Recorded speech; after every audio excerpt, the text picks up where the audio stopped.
talk about the ultimate never judge a book by its cover movie. Kung Fu Panda, I think, is the dumbest sounding title I've ever heard. And it looked like the film was gonna represent that stupid sounding title too. Jack Black as a panda, get ready to ask for the refund. But watching this film, not only was I shocked at how funny and likable the characters are, but good God, it's beautiful! I couldn't believe how much atmosphere, movement, color, and even sort of classic philosophies that this movie adapted.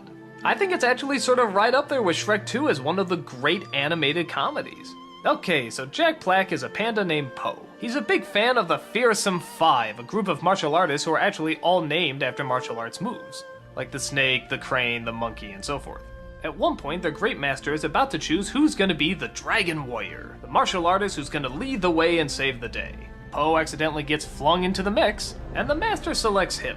Everyone, including Po himself, thinks that the master has made a mistake, but the master believes that the chips fall where they may and decides to go ahead with his decision. Po's teacher, played by Dustin Hoffman, tries everything he can to train him so hard that he'd have no choice but to go away. But Po is so excited and so full of determination that it never even comes into his mind. But when an ancient evil breaks out of prison and vows to destroy them all, the race is on to see if they can get Po to be the real Dragon Warrior before the villain arrives. The world they create is a very unique and pretty world to look at. It lives sort of in that same timeline as Crouching Tiger, Hidden Dragon or other martial arts movies, but it has a modern day sense of humor. And it's a good modern day sense of humor. Po is very likable in his innocence and his need not to give up, and the other characters are very relatable in how they think they've been gypped, but slowly start to open up to his charm. While it is essentially a comedy, it does surprisingly well mixing in drama, and the emotions that anyone would feel being put in these circumstances. The teachings and the philosophies actually do sort of stick to a martial arts set of ideals. I mean, okay, it's either a little played down or exaggerated, but they're still there. And on top of that, the martial arts in this movie is pretty good too.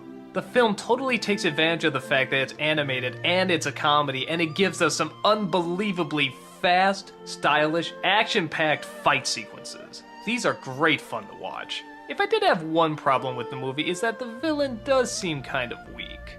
I mean, he's not terrible, the voice actor isn't terrible, even the design isn't that bad. They even gave him a decent backstory. But I think compared to everything else and just how much he's been built up, you could have had someone either more evil or more funny in this part. They tried to play it half and half, but I think they should lean more towards one or the other. But honestly, that's a nitpick. He still serves as a threat, he's still really cool at what he does, and he even gets a funny line here and there.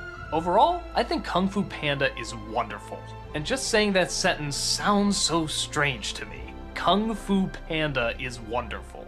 But you know what? If there's anything the movie wants to teach, it's never judged solely by appearances. And maybe it teaches that lesson a little better than I thought. Even to a point where the film looks so ridiculous and over the top that it actually sort of works. Strike that. It doesn't sort of work, it really works. Kung Fu Panda is a great film for children and adults of any age. It's energized, it's fun, it's smart, it's humorous, it has great characters, it has a wonderful story. See it if you haven't already.